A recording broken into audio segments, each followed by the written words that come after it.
السلام علیکم ورحمۃ اللہ وبرکاتہ۔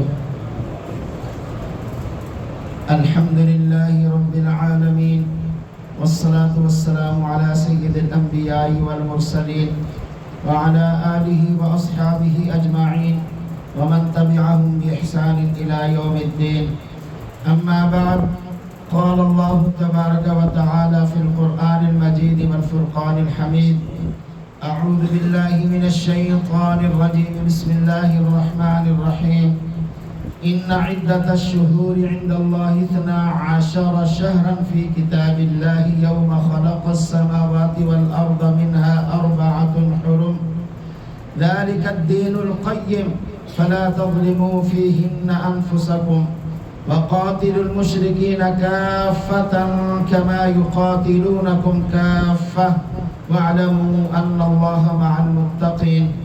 وقال رسول اللہ صلی اللہ علیہ وآلہ وسلم عن جابر رضی اللہ تعالی عنہ قال سمعت النبی صلی اللہ علیہ وآلہ وسلم یقول لا عدوى ولا صفر ولا غول او كما قال علیہ الصلاة والسلام۔ صدق اللہ وصدق رسولہ النبی الکریم۔ محبت سے درود پاک پڑھ لیجئے۔ اللهم صل على محمد وعلى آل محمد كما صليت على إبراهيم وعلى آل إبراهيم إنك حميد مجيد، اللهم بارك على محمد وعلى آل محمد كما باركت على إبراهيم وعلى آل إبراهيم إنك حميد مجيد۔ محترم بزرگوں اور عزیز بھائیوں ساتھیوں، قبری سال کا دوسرا مہینہ صفر المظفر شروع ہو چکا ہے۔ اس مہینے کے اندر بہت ساری خرافات جو مسلمانوں نے گھڑ لی ہیں، ان خرافات کی نشاندہی کے بارے آج گفتگو ہوگی۔ پڑھی گئی آیت مبارکہ میں اللہ رب العزت کا فرمان ہے، بے شک مہینوں کی تعداد اللہ کے نزدیک کتاب اللہ میں 12 ہے، اسی دن سے جب سے آسمان و زمین کو اس نے پیدا کیا، ان میں سے 4 حرمت و ادب کے ہیں، یہی درست دین ہے۔ تم ان مہینوں میں اپنی جانوں پر ظلم نہ کرو اور تم تمام مشرکوں سے جہاد کرو جیسے کہ وہ تم سے لڑتے ہیں، اور خوب جان رکھو کہ اللہ متقیوں کے ساتھ ہے۔ اللہ کی مدد اور نصرت متقی پرہیزگاروں کے ساتھ ہوگی۔ عن ابی ہریرہ رضی اللہ تعالی عنہ قال قال رسول اللہ صلی اللہ علیہ وآلہ وسلم، سیدنا ابو ہریرہ رضی اللہ تعالی عنہ فرماتے ہیں کہ رسول اللہ صلی اللہ علیہ وآلہ وسلم نے فرمایا، لا عدوى، مرض کا ایک دوسرے کو لگ جانا، ولا طیارہ، اور الو کو منحوس سمجھنا، ولا حامہ، ولا سفر، وفر من المجذوم كما تفر من الاسد۔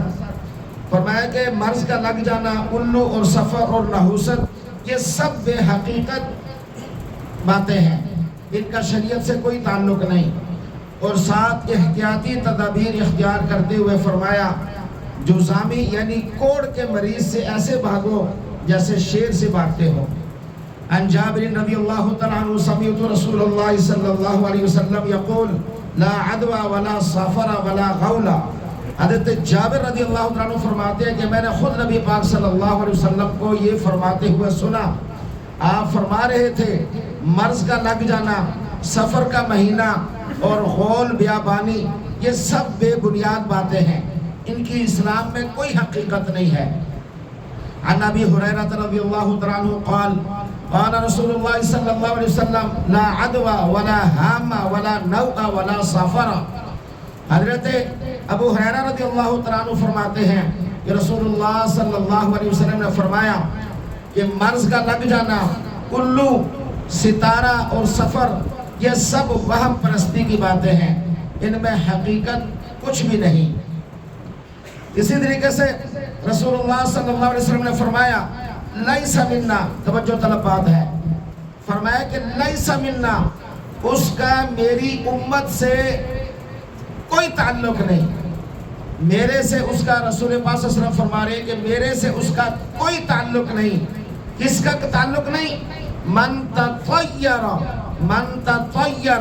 جو بری فال لے، او تطیر یا جس کے لیے بری فال لی جائے، بری فال لینے والا یا جس کے لیے اس نے لی، ان کا میری امت سے کوئی تعلق نہیں۔ او تکہن او تکہن لہو، فرمایا جو خود کہانت کرائے یا جس کے لیے وہ کہانت کرائے، ان دونوں کا بھی میری امت سے میرے سے کوئی تعلق نہیں۔ او سحر او سحر لہو، جو خود جادو کرے یا جس کے لیے جادو کرایا جائے، ان کا بھی میری امت سے میرے سے کوئی تعلق نہیں۔ ومن عقد عقدۃ او قال من عقد عقدۃ، فرمایا جو گرہ باندھے، یا فرمایا جس کے لیے یعنی جو گرہ باندھے گا اس کا بھی میری امت سے یا مجھ سے کوئی تعلق نہیں۔ اور آگے اور توجہ طلب بات، فرمایا ومن اوتی کاہنا فصدقہ بما یقول فقد کفر بما انزل علی محمد صلی اللہ علیہ وآلہ وسلم، اور جو کسی کاہن کے پاس آیا، حساب کتاب کرانے والے کے پاس، اور اس نے اس کے کہے کو سچ مانا، اس پر عمل کیا، اس کی تصدیق کی، تو ایسے شخص نے اس دین کا انکار کر دیا جو محمد صلی اللہ علیہ وآلہ وسلم پر نازل ہوا، اس قرآن کا انکار کر دیا۔ آج کل ہماری عورتیں، ہمارے خاص طور پر مرد عام ان بیماریوں میں مبتلا ہیں، تو ایسے لوگوں کا نبی پاک صلی اللہ علیہ وسلم سے اور آپ کی امت سے کوئی تعلق نہیں ہے، باوجود ہے کہ وہ مسلمان ہی کیوں نہ ہو۔ میرے بھائی بزرگوں اور دوستو، جاہل اور بے دین لوگوں اور اسلام دشمن عناصر نے دین کے نام پر بہت سی خرافات ایجاد کی ہیں۔ انہی خرافات میں سے وہ چیزیں بھی ہیں جو مختلف مہینوں کے نام سے ایجاد کی گئی ہیں، جن کا اسلام سے کوئی تعلق اور واسطہ نہیں۔ سفر کے مہینے کا آغاز چونکہ ہو چکا ہے، اس میں بھی بہت ساری خرافات ہیں جو جاہل لوگوں نے اور سادہ لو مسلمانوں نے اور دشمن دین جو لوگ ہیں انہوں نے یہ گھڑ رکھی ہے، اور اس کو عین شریعت بنا کر اس پر عمل کیا جا رہا ہے۔ یہ ساری باتیں شریعت سے اس کا کوئی تعلق نہیں ہے۔ میرے بھائی بزرگوں اور دوستو، سفر کے بہت سارے معنی آتے ہیں، جن میں ایک معنی ہے خالی ہونا۔ اہل عرب اس دور کے اندر محرم کے اندر کوئی لڑائی جھگڑا نہیں کرتے تھے، گھروں کے اندر ہی رہتے تھے امن سکون کے ساتھ۔ جو اس سفر کا مہینہ شروع ہوتا، سارے لڑائی جھگڑے کے لیے باہر نکل جاتے، گھر پیچھے خالی رہ جاتے، اس لیے اس مہینے کو سفر کہا جاتا تھا۔ پھر مسلمانوں نے اس کے ساتھ مظفر کا لفظ لگا دیا، جس کا معنی ہے کامیابی، کامرانی۔ تو معنی یہ ہوا یہ سفر نحوست یا منحوس مہینہ نہیں ہے، بلکہ یہ کامیابی اور کامرانیوں کا مہینہ ہے۔ تاریخ کو دیکھا جائے تو سفر کے اندر بڑی بڑی کامیابیاں دین اسلام کو ملی ہیں، بڑی لاجواب جوڑوں کی شادیاں ہوئیں جو کامیاب ترین ثابت ہوئیں۔ میرے بھائی بزرگوں اور دوستو، اس مہینہ کے اندر یا جو باتیں ہمارے معاشرے کے اندر رائج ہو چکی ہیں ان کا شریعت میں کوئی تعلق نہیں۔ زمانہ جاہلیت کے اندر سفر کے بارے میں مختلف نظریات تھے لوگوں کے۔ ایک نظریہ ان کا یہ تھا کہ اس مہینے میں بکثرت مصائب، تکلیفیں، پریشانیاں نازل ہوتی ہیں، اور وہ اس مہینے سے وہ بدفانی بھی لیا کرتے تھے۔ بعض لوگوں کا نظریہ یہ تھا کہ سفر خود ایک بیماری ہے جس میں آدمی کھاتا چلا جاتا ہے، پیتا چلا جاتا ہے، اس کی بھوک ختم نہیں ہوتی، جسے جوع البقر کہا جاتا ہے۔ بعض لوگوں کا اس مہینے کے بارے میں یہ عقیدہ تھا کہ سفر پیٹ کے اندر ایک پلنے والا کیڑا یا سانپ ہے جو ایک خطرناک بیماری ہوتی ہے، اور جس کو یہ بیماری لائق ہو جائے وہ ہلاک ہو جاتا ہے، اور یہ خارج سے زیادہ متعدی بیماری ہے کہ دوسروں کو لگ جانے والی۔ بعض لوگوں کا یہ بھی نظریہ ہوتا تھا کہ سفر ایک کیڑا ہے جو جگر اور پسلیوں کے درمیان پیدا ہوتا ہے، جس کی وجہ سے انسان کا رنگ زرد پڑ جاتا ہے، جسے عام طور پر یرقان کہا جاتا ہے، اور ان کا یہ عقیدہ تھا کہ اس کی وجہ سے آدمی مر جاتا ہے۔ بہرحال زمانہ جاہلیت میں سفر کے بارے میں اسی طرح 2 مہینوں کو آگے پیچھے کرنے کے بارے میں بھی رواج تھا. وہ مہینوں کو خود بخود سفر کو محرم بنا دیتے، محرم کو سفر بنا دیتے، وہ مہینوں کو آگے پیچھے اپنی مرضی سے کر لیا کرتے تھے. حالانکہ اللہ رب العزت نے ان کا رد فرمایا اور حکم دیا کہ جب سے یہ زمین و آسمان بنے ہیں تب سے مہینے یہ 12 ہیں اور اسی ترتیب کے ساتھ ہیں جو ترتیب آج قمری مہینوں کی ہے. لہذا ان کو آگے پیچھے کرنا یہ اللہ کے حکم کی خلاف ورزی ہے، اللہ کی مخالفت ہے. یہ چنانچہ جو میں نے خطبے میں آیت پڑھی اور اس کا ترجمہ بھی کر دیا، اس میں بھی اللہ نے یہی فرمایا، اور یہی بات رسول اکرم صلی اللہ علیہ وآلہ وسلم نے یوں فرمائی کہ زمانہ گھوم گھما کر پھر اسی حالت پہ آ گیا ہے جس حالت میں اس وقت تھا جب اللہ نے زمین و آسمان کو پیدا فرمایا. جب اللہ نے تخلیق فرمائی، سال 12 مہینوں کا ہے جن میں 4 مہینے حرمت والے، 3 پیدر پہ ذوالقعدہ، ذوالحجہ، محرم، اور 4تھا رجب جو جمادی الاخری اور شعبان کے درمیان ہے. بخاری اور مسلم دونوں میں یہ روایت موجود ہے. زمانہ اسی حالت میں گھوم گھما کے واپس آ گیا. اس کا معنی یہ ہے کہ مشرکین عرب مہینوں میں جو تقدیم و تاخیر کرتے تھے جسے نسی کہا جاتا ہے، وہ محرم کو سفر بنا دیتے اپنے مطلب کے لیے، سفر کو محرم بنا دیتے اپنے مطلب کے لیے. اللہ کے رسول صلی اللہ علیہ وسلم نے فرمایا کہ وہ نسی کیا کرتے تھے جو کہ ختم ہو گئی.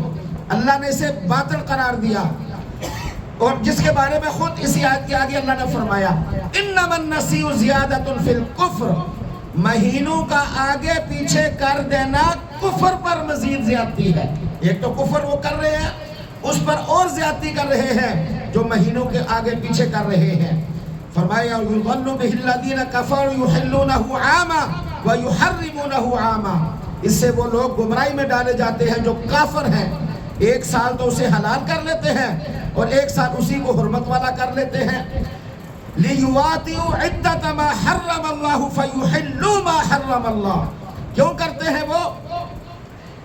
کہ اللہ نے جو حرمت رکھی ہے اس کے شمار میں تو موافقت کر لیں، پھر اسے حلال بنا لیں جسے اللہ نے حرام کیا ہے.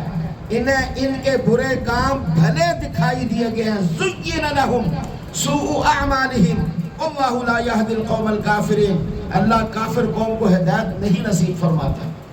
یعنی وہ اپنی مرضی سے یہ کرتے تھے. کیا کرتے تھے؟ نسی کا معنی ہوتا ہے پیچھے کرنا.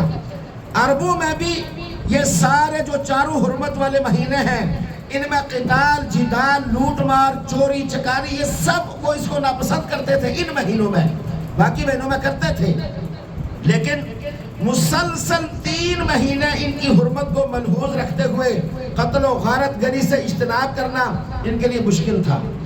کہ 3 مہینے 90 دن ہم انتظار کریں گے، نہ لڑائی، نہ جھگڑا، نہ چوری، نہ چکاری، نہ گال، نہ گلوچ، کیونکہ اس معاشرے میں یہ عام تھا. وہ یہ 3 مہینے لگاتار صبر نہیں کر سکتے تھے کہ اتنا عرصہ کیسے اپنا منہ بند رکھیں گے، ہاں جی کیسے ہم انتظار کریں گے کہ کب جا کر حرمت والا مہینہ ختم ہو تو ہم پھر اپنا معاملہ دوبارہ شروع کریں. انہوں نے اس کا حل یہ نکالا کہ جس حرمت والے مہینے میں وہ قتل اور غارت گری کرنا چاہتے اس میں وہ کر دیتے، اور وہ اعلان کر دیتے کہ اس کی جگہ فلاں مہینہ حرمت والا ہوگا. حرمت والے مہینے میں گڑبڑ کر کے تو کہہ دیتے یہ اب ہمارے نزدیک حرمت والا نہیں ہے، اس کی جگہ ہم دوسرا مہینہ حرمت والا بنا لیں گے، اس میں قتل و غارت نہیں کریں گے. اپنے پاس سے تقدیم تاخیر کرتے، عدل بدل کرتے، اور مقصد یہ ہوتا، مقصد کیا تھا کہ اللہ نے 4 مہینے حرمت والے بنائے ہیں نا، اب اس میں تو اللہ کی جو ہے نا مانیں گے، اللہ کی مرضی کے مطابق چلیں گے کہ مہینے 4 ہی حرمت والے رکھیں گے. لیکن اللہ نے تو ناموں کے ساتھ حرام قرار دیا، بھئی یہ مہینہ اس میں قتل و غارت منع ہے. اب وہ کیا کرتے کہ 4 مہینے تو حرمت والے رکھتے لیکن مہینوں کا رد و بدل کر دیتے. آدھی بات مانتے، آدھی بات کو وہ نہ مانتے، اس پر عمل نہ کرتے، جسے اللہ پاک نے کفر پر زیادتی کہا ہے. سیدنا عبداللہ ابن عباس فرماتے ہیں کہ وہ یہ سمجھتے تھے کہ حج کے مہینوں میں عمرہ کرنا زمین میں بہت بڑا فساد اور فجور بن جاتا ہے. ان کا نظریہ یہ تھا کہ یہ جو حج کے مہینے ہیں 2.5-3 اس کے اندر وہ عمرہ نہیں کرتے تھے، وہ سمجھتے تھے عمرہ کرنا منع ہے، یہ فساد ہے زمین میں، فجور ہے، اور وہ محرم کو سفر بنا لیتے تھے، اور وہ یہ کہتے تھے کہ جب اونٹوں کی پشت صحیح ہو جائے اور اس کے اثرات مٹ جائیں اور سفر کا مہینہ ختم ہو جائے تو عمرہ کرنے والے کے لیے عمرہ حلال ہو گیا، حالانکہ شریعت کے اندر ایسی کوئی بات نہیں تھی، انہوں اپنے پاس سے یہ سب کچھ گڑا ہوا تھا۔ اسی کو نسی کہا جاتا ہے اور اللہ نے اس سے منع فرما دیا۔ میرے بھائیو، بزرگوں اور دوستو، اس محرم کے مہینے میں ایک جو برا عقیدہ ہے اور ایک جو خرافات میں سے ایک جو بری چیز ہے وہ ہے 13 تیزی۔ یہ جو مشہور ہے ہمارے معاشرے کے اندر، سفر کے مہینے کے بارے میں عربوں میں یہ غلط عقائد اور توہمات تو پائے جاتے تھے، آج پھر جہالت اور بڑے آباء و اجداد کا غیر مسلموں کے ساتھ رہنا، اس کی وجہ سے مسلمانوں کے اندر بھی سفر کے مہینے میں بہت ساری خرافات وہ لے آئے ہیں، توہم پرستیاں پائی جاتی ہیں۔ ان میں ایک توہم پرستی جو ہے وہ کیا ہے؟ 13 تیزی ہے۔ بعض جاہل لوگ یہ سمجھتے ہیں کہ سفر کے مہینے کی 1 تاریخ سے لے کر 13 تاریخ تک یعنی بہت سخت، تیز، بھاری اور یہ منحوس ہوتے ہیں 13 دن، یکم سے 13 تک، اس کو 13 تیزی کہا جاتا ہے۔ اور اسی وجہ سے اس مہینے کا نام ہی 13 تیزی رکھ دیا۔ بعض لوگ ان ایام میں چنے ابال کر کھاتے ہیں، تقسیم کرتے ہیں تاکہ بلائیں ٹل جائیں۔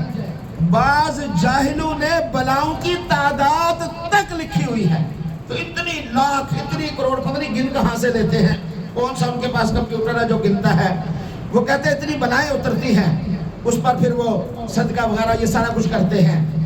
ان 13 دنوں کے منحوس ہونے کی ایک وجہ یہ بھی نعوذ باللہ من ذالک بتائی جاتی ہے کہ نبی پاک صلی اللہ علیہ وآلہ وسلم اس مہینے میں ابتدائی 13 دن بیمار رہے، اور اس کی نحوست کی وجہ سے نبی پاک صلی اللہ علیہ وسلم کو بیماری آئی، اس مہینے کی نحوست کی وجہ سے۔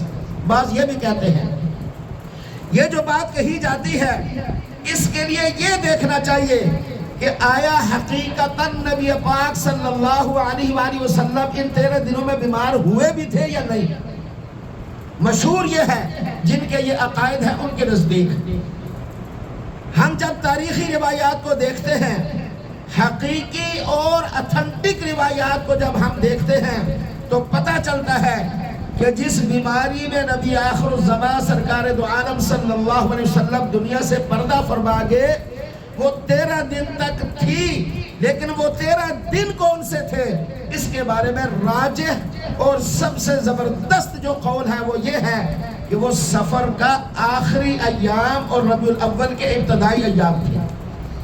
سفر کے آخری 2-3 دن اور ربیع الاول کے ابتدائی 10-12 دن تھے، جس میں نبی پاک صلی اللہ علیہ وسلم بیمار ہوئے اور اسی کے اندر آپ اس دنیا فانی سے پردہ فرما گئے۔ فتح الباری جلد 8 صفحہ 129 پر یہ مذکور ہے۔ جب 13 تیزی کی بدعت کی بنیاد ہی غلط ہو گئی تو اس پر جو عقیدہ قائم کیا گیا وہ یقیناً غلط ہے، اور اگر یہ کہا بھی جائے کہ یہ مرض الوفات والی بیماری نہیں تھی بلکہ پہلے کبھی آپ سرکار دو عالم صلی اللہ علیہ وسلم کسی موقع پر بیمار ہوئے تھے تو اس کے لیے مضبوط دلیل چاہیے جو کہ کسی کے پاس نہیں ہے۔ اور دوسری بات، ایک تو یہ عقیدہ ہے لوگوں کا جو بالکل من گھڑت اور غلط عقیدہ ہے۔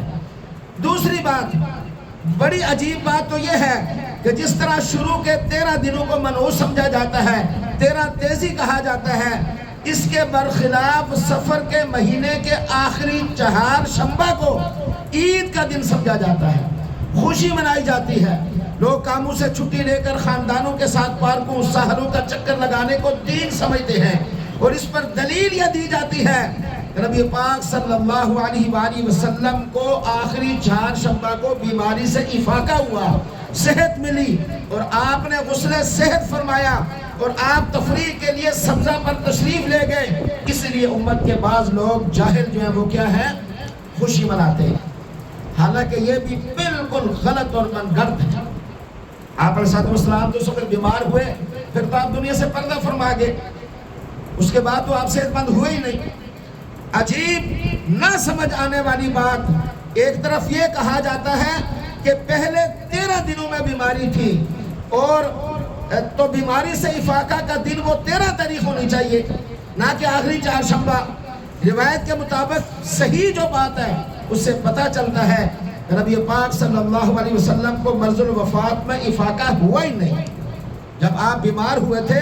اور اکثر محققین کی رائے یہ ہے کہ نبی پاک صلی اللہ علیہ وآلہ وسلم کا مرض الوفات سفر کے آخری چہارشنبہ کو شروع ہوا، نہ کہ صحت میں، بلکہ اس دن بیماری کی ابتدا ہوئی تھی، صحت نہیں ملی۔ اور یہ البدایہ والنہایہ جلد 5 صفحہ 224، طبقات ابن سعد جلد 2 صفحہ 377، سیرت ابن ہشام جلد 5 صفحہ 224 میں یہ موجود ہے بات کہ نبی پاک صلی اللہ علیہ وسلم کو سفر کے آخری چہارشنبہ میں صحت نہیں ملی، بلکہ آپ کی بیماری کی ابتدا ہوئی ہے۔ تو جب بیماری کی ابتدا ہوئی ہے تو میرے بھائیوں، بزرگوں اور دوستوں، یہ خوشی منانے کا موقع کہاں سے ہے؟ یہ خوشی منانے کا موقع کہاں سے آ گیا؟ یہ تو دکھ، درد اور تکلیف کی بات ہے۔ یہ بات تقریباً متفقن علیہ ہے کہ آپ صلی اللہ علیہ وسلم کی مرض الوفات کی ابتدا سفر کی آخری تاریخوں میں ہوئی۔ پھر بتائیے کہ ایک مسلمان جو کلمہ گو ہے، جو نبی پاک صلی اللہ علیہ وسلم کا امتی ہے، ہاں جی، جو نبی پاک صلی اللہ علیہ وسلم سے محبت اور عشق کا دعویٰ کرتا ہے، اس کو کہاں یہ بات زیب دیتی ہے کہ وہ اپنے نبی فداہ ابی و امی کی بیماری کے دن خوشیاں منائیں، زیب و زینت کر کے باغوں پارکوں اور سیر گاہوں میں تفریح کے لیے جائیں، قسم قسم کے کھانے، مٹھائیاں اور میوے وغیرہ کھائیں اور کھلائیں۔ خصوصاً عورتیں عیدین کی طرح اس سے بڑھ کر خوشیاں مناتی ہیں اور خوب بن سور کر سیر کے لیے نکلتی ہیں۔ آپ خود اس بات کو توجہ کے ساتھ گریبان میں جھانک کر سوچئے گا، آیا یہ دین ہے یا ہماری من مرضی، یا غیر مسلموں کی اطاعت اور ان کے طریقے پر چلنا ہے؟ میرے بھائیو، بزرگوں اور دوستوں، بہرحال 13 تیزی ہو یا آخری چہارشنبہ ہو، دین اسلام سے اس کی خوشی منانے یا کوئی اور رسم و رواج منانے کا کوئی تعلق نہیں ہے، کوئی واسطہ نہیں ہے۔ اگر بالفرض مان بھی لیا جائے کہ سفر کے مہینے میں ابتدائی 13 دنوں میں بیمار رہے، تو کیا بیماری کسی نحوست کی وجہ سے آتی ہے یا بیماری خود نحوست ہے؟ اسے بھی ہم اسلام کی روشنی میں دیکھیں گے کہ بیماری کا آنا نحوست ہے یا جس کو بیماری لگ جائے، ہاں جی، کیا وہ نحوست ہے؟ اس کو ہم دیکھتے ہیں دینی تعلیمات کی روشنی کے اندر۔ جب ہم دینی تعلیمات کی روشنی میں دیکھتے ہیں تو نبی پاک صلی اللہ علیہ وسلم کا یہ فرمان ہمارے سامنے آتا ہے کہ مسلمان کو جب بھی کوئی رنج، دکھ، فکر، تکلیف، اذیت اور غم پہنچتا ہے، حتیٰ کہ اگر کسی کو کوئی کانٹا بھی چبھتا ہے تو اللہ اس کے سبب اس کے گناہوں کو مٹا دیتا ہے۔ بخاری شریف حدیث نمبر 5641، بارگاہ رسالت میں ایک موقع پر بخار کا ذکر کیا گیا کہ فلاں آدمی کو بخار ہے، تو آقا کریم صلی اللہ علیہ وآلہ وسلم نے فرمایا، دیکھو بخار کو برا نہ کہو، کیوں؟ وہ مومن کو گناہوں سے ایسے پاک کر دیتا ہے جیسے آگ لوہے کا میل صاف کر دیتی ہے۔ سنن ابن ماجہ حدیث 3469، حضور علیہ السلام نے ایک انصاری عورت کی عیادت فرمائی اور اس سے پوچھا کہ آپ کیسا محسوس کر رہی ہیں بیماری میں، تکلیف میں، کیا محسوس کر رہی ہیں آپ؟ اس نے عرض کیا، بہتر، یعنی پہلے سے بہتر ہوں، مگر اس بخار نے مجھے تھکا دیا ہے۔ نبی پاک صلی اللہ علیہ وآلہ وسلم نے، رحمت دو عالم صلی اللہ علیہ وآلہ وسلم نے فرمایا، انصاری عورت کو دیکھو، صبر کرو، کیونکہ بخار آدمی کے گناہوں کو اس طرح دور کر دیتا ہے جس طرح بھٹی لوہے کے زنگ کو دور کر دیتی ہے۔ الترغیب والترہیب حدیث نمبر 77۔ ماہ سفر کے آخری چہارشنبہ کو یہ دو خرافات تو یہ ہے کہ 13 تیزی کو منانا، اسی طرح آخری چہارشنبہ کو، یہ دونوں خلاف اسلام ہے۔ اور ایک تیسری بات کہ ماہ سفر کے آخری چہارشنبہ کو ایک نماز ادا کی جاتی ہے جس کی ادائیگی کا مخصوص طریقہ کتابوں میں سوشل میڈیا پہ شروع ہو جاتا ہے۔ وہ کیا ہے کہ 2 رکعت نماز چاشت کے وقت اس طرح ادا کی جائے کہ پہلی رکعت میں سورہ فاتحہ کے بعد قل اللہم مالک الملک 2 آیتیں پڑھیں، دوسری میں سورہ فاتحہ کے بعد قل ادعوا اللہ عبید الرحمن 2 آیتیں پڑھیں، اور سلام پھیرنے کے بعد نبی پاک صلی اللہ علیہ وآلہ وسلم پر درود بھیجیں اور دعا کریں۔ یہ بالکل موضوع اور من گھڑت اور اپنی طرف سے بنائی ہوئی ہے، اس کا اسلام سے کوئی تعلق نہیں۔ اسی طرح آخری چہارشنبہ کو روزہ رکھنے کو ثواب سمجھا جاتا ہے، اس کی بھی شریعت میں کوئی حقیقت نہیں، اپنے پاس سے بنائی ہوئی باتیں۔ ویسے کوئی نماز پڑھے، درود پاک پڑھے، سارا دن پڑھے، 24 گھنٹے پڑھے، وہ ایک الگ بات ہے، لیکن کسی حکم کو نبی پاک صلی اللہ علیہ وسلم کی طرف منسوب کر کے یوں کہا جائے کہ آقا کریم صلی اللہ علیہ وسلم نے ایسے فرمایا اس لیے کرنا ہے، یہ تو اس سے بڑھ کر اور کیا گناہ ہوگا کہ ایک بات جو آقا کریم صلی اللہ علیہ وسلم نے کہی بھی نہیں اور ان کی طرف نسبت کر دی جائے۔ اور آقا کریم صلی اللہ علیہ وسلم نے اس کے بارے میں وعید فرمائی ہے، جو میری طرف ایسی بات کو منسوب کرے جو میں نے نہیں کہی فقد مقعدہ فی النار، وہ اپنا ٹھکانہ جہنم میں بنا لے، وہ تو جہنمی ہے جو رسول اللہ صلی اللہ علیہ وسلم کی طرف ایسے بات کی نسبت کرے جو آپ نے نہیں فرمائی۔ ویسے آپ پڑھیں، نماز پڑھیں، اس کے بعد درود شریف پڑھیں، آپ کے درجات کی بلندی کے لیے دعا کریں، یہ کوئی منع نہیں ہے۔ ویسے آپ روزے رکھیں، جتنے مرضی رکھیں، خاص اس دن کے لیے حضور کا حکم سمجھ کر یہ ثواب کا کام نہیں ہے، یہ دین میں اضافہ ہے، یہ آقا کریم صلی اللہ علیہ وسلم کے حکم کی خلاف ورزی ہے۔ میرے بھائی بزرگوں اور دوستوں، ماہ سفر کے متعلق نحوست والا عقیدہ پھیلانے کی خاطر دشمنان اسلام نے نبی پاک صلی اللہ علیہ وآلہ وسلم کی طرف منسوب جھوٹی روایات پھیلانے جیسے مکروہ اور گناہوں افعال سے بھی دریغ نہیں کیا۔ ایسے ظالم اسلام دشمن ہیں اور سادہ مسلمان بھی انہیں کی طرف چل پڑتے ہیں۔ ایک حدیث پاک بیان کی جاتی ہے، آج کل سوشل میڈیا کا دور آپ دیکھیں گے ایسے وائرل ہو رہی ہے۔ وہ حدیث کیا بیان کی جاتی ہے کہ من بشرنی بخروج سفرہ بشرتہ فی الجنہ، جو شخص مجھے، رسول پاک صلی اللہ علیہ وسلم نے فرمایا، جو شخص مجھے سفر کے مہینے کے ختم ہونے کی خوشخبری دے گا میں اسے جنت کی خوشخبری دوں گا۔ نعوذ باللہ من ذالک، بالکل غلط موضوع اور من گھڑت بات ہے، اس کا آقا کریم صلی اللہ علیہ وسلم سے دور دور تک کوئی تعلق اور واسطہ نہیں، یہ بالکل آپ کا فرمان نہیں ہے۔ اس روایت سے استدلال کرتے ہوئے سفر کے مہینے کو منحوس سمجھا جاتا ہے، حالانکہ آقا کریم صلی اللہ علیہ وسلم کے فرامین ہیں، کوئی وقت، کوئی جگہ، کوئی مہینہ منحوس نہیں ہوتا۔ منحوس تو انسان کے اپنے بد اعمال ہوتے ہیں جن کی وجہ سے پریشانی اور تکلیفیں آتی ہیں۔ یہ زمانہ اللہ کا ہے، اللہ فرماتے ہیں کہ زمانے کو گالی نہ دو، میں خود زمانہ ہوں۔ اور ایک موقع پر فرمایا کہ کریم صلی اللہ علیہ وسلم نے کہ اللہ فرماتا ہے ابن آدم مجھے گالی دیتا ہے، ابن آدم زمانے کو گالی دیتا ہے، حالانکہ میں زمانہ ہوں۔ میرے بھائی بزرگوں اور دوستوں، اور اس لیے سرکار صلی اللہ علیہ وسلم نے اس مہینے کے صحیح سلامت گزرنے پر جنت کی خوشخبری دی۔ کیسی امت ہے یہ، اس بارے میں جان لینا چاہیے۔ یہ حدیث موضوع ہے، یعنی گھڑی ہوئی خود اپنی طرف سے، اور نبی پاک صلی اللہ علیہ وسلم کی طرف اس کی نسبت کرنا جائز نہیں ہے۔ چنانچہ ائمہ حدیث نے اسے من گھڑت حدیث قرار دیا ہے، موضوع حدیث قرار دیا ہے اور اس کو باطل قرار دیا ہے۔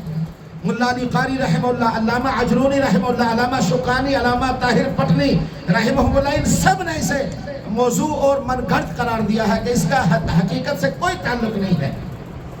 اسی طریقے سے میرے بھائیو بزرگوں اور دوستوں، حدیث پاک میں آتا ہے لا عدوہ ولا طیارہ ولا ہامہ ولا سفرہ، یہ نبی پاک صلی اللہ علیہ وآلہ وسلم کی حدیث ہے۔ آپ نے فرمایا لا عدوہ، توجہ کیجئے گا، لا عدوہ کا مطلب ہے کہ ایک بیماری دوسرے کو قطعاً نہیں لگتی جب تک کہ اللہ کا حکم نہ ہو۔ زمانہ جاہلیت میں لوگوں کا اعتقاد تھا کہ جو شخص بیمار کے ساتھ بیٹھتا یا اس کے ساتھ کھاتا پیتا تو اس کی بیماری اس کو بھی لگ جاتی تھی۔ اور آگے یہ بھی ہے حدیث پاک کے اندر کہ جزام والی بیماری جس کو کوڑ کی جس کو کہتے ہیں، اس سے ایسے بھاگو جیسے شیر سے بھاگتے ہو. اب اس پر تھوڑی ذرا توجہ میرے طرف کیجئے گا. جزام والے بیمار سے ایسے بھاگو جیسے اونچی شیر سے بھاگتے ہو. کیا مطلب ہے؟ کہ احتیاط کرو. اور یہ کیوں فرمایا؟ اس بات کو سمجھے گا. یہ اس لیے نہیں فرمایا کہ کوڑ والے کے پاس بیٹھو گے یا کھاؤ پیو گے تو تمہیں ہر حال میں بیماری لگ جائے گی، بلکہ یہ اس لیے فرمایا تم اس سے دور رہو، کہیں ایسا نہ ہو کہ اللہ کی طرف سے تمہارے مقدر میں پہلے سے بطور آزمائش یہ بیماری لکھی ہوئی ہو اور تم اس مرض میں مبتلا کر دیا جاؤ تو تم پھر یوں کہنے لگو یار میں وہ کو بیٹھا سا تھا میں نے بیماری لگ گئی ہے. اگر میں وہ کو نہ بیٹھا تھا بیماری نہ لگ دی. اس غلط عقیدے سے بچنے کے لیے محبوب کریم رؤوف الرحیم صلی اللہ علیہ وسلم نے فرمایا کہ تم جزام والی بیماری سے احتیاط کرو.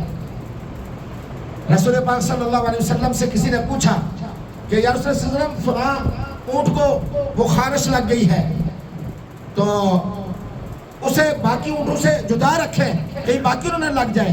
تو آپ نے فرمایا کہ اس کو کس سے لگی ہے؟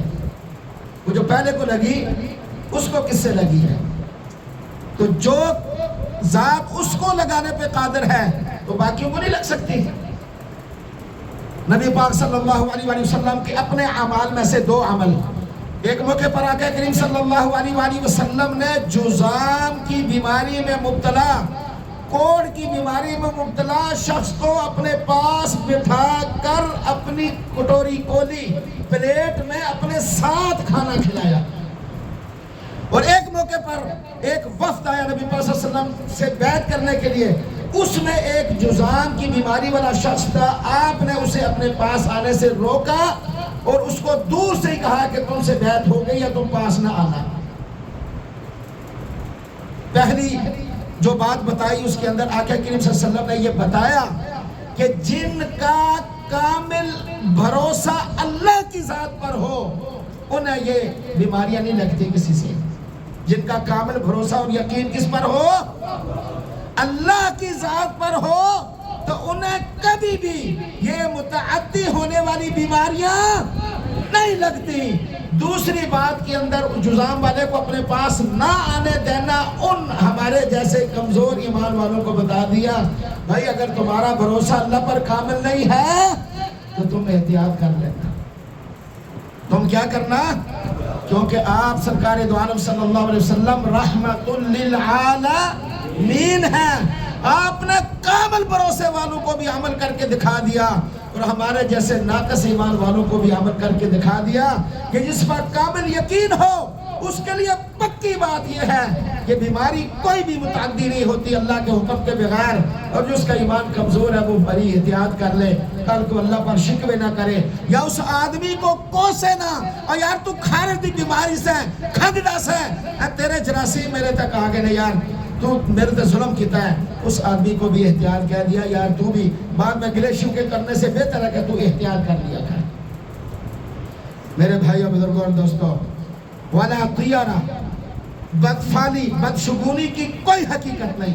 عرب کی یہ عادت تھی کہ وہ شگون لیتے تھے کہ وہ کسی کام کے لیے جاتے، پرندہ یا جانور اس کو اڑاتے، اگر وہ بھاگتے ہوئے دائیں چلا جاتا اچھی فال لیتے، بائیں چلا جاتا بری فال لیتے. اسی طریقے سے اور بھی بہت سارے ان کے عقائد تھے جسے قرآن و حدیث نے رد کیا اور فرمایا یہ ساری باتیں اس کا شریعت اور اسلام سے کوئی تعلق نہیں. نبی پاک صلی اللہ علیہ وسلم نے اس عقیدے کو باطل قرار دیا. حدیث سے معلوم ہوا کہ تقدیر الہی اہل دنیا کی حرکات اور سکنات کی پابند نہیں ہے بلکہ پوری کائنات اللہ کی مشیت کی پابند ہے. جبکہ بدفعلی رسم کفار ہے، مسلمانوں کو اس سے بچنا چاہیے. حضور صلی اللہ علیہ وسلم نے فرمایا الطیرۃ شرکن الطیرۃ شرکن وما منا الا ولکن اللہ یذہبہ بالتوکل.